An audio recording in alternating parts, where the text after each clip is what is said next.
পড়ে যায় সেটা এই যে এখন দিয়ে দিই, দিয়ে একটু কষাই। এটা যেহেতু মাংসটা কষাই দিলাম, এদিকে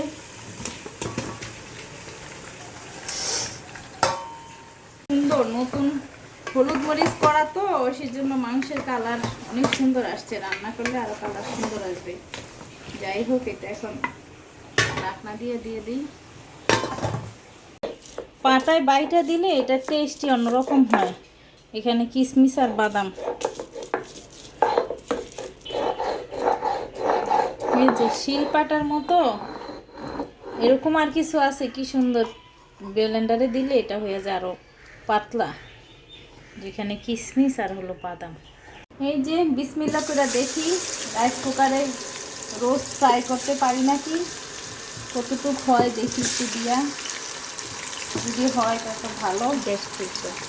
হ্যাঁ, দেখি দিয়া হয় নাকি। ঢাকনা করে এখানে আজকে ইয়েতে নিয়ে আসছি, মাংস পানি ছাড়ছে কষানো, পিছলে যায়।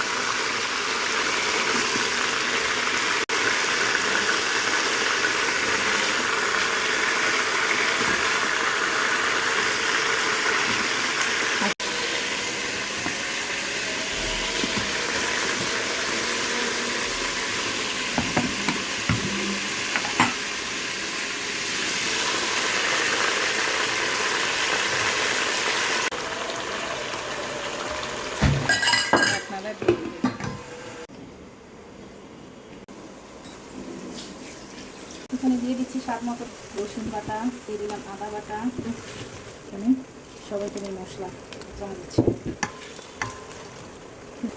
ধনিয়া গুঁড়া, হলুদ জিরা গুঁড়া, আমার নিজের তৈরি শাহি মশলা করতে।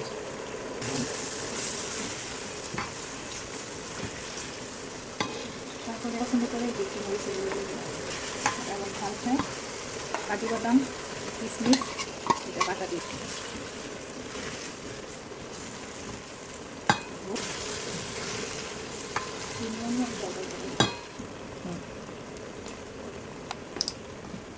তো ভিনেগার যেহেতু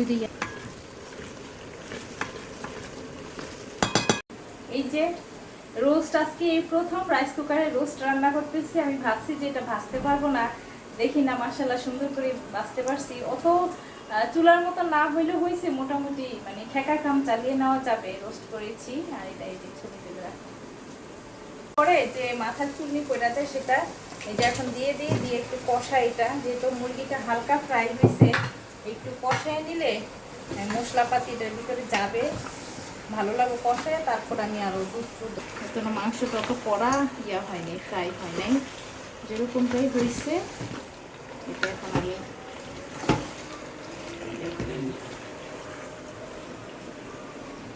পেঁয়াজ দেবো,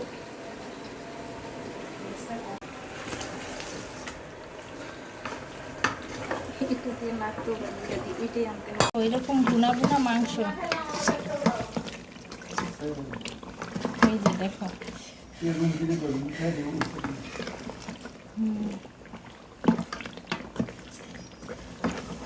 ওরে বাবা মরে গেছে।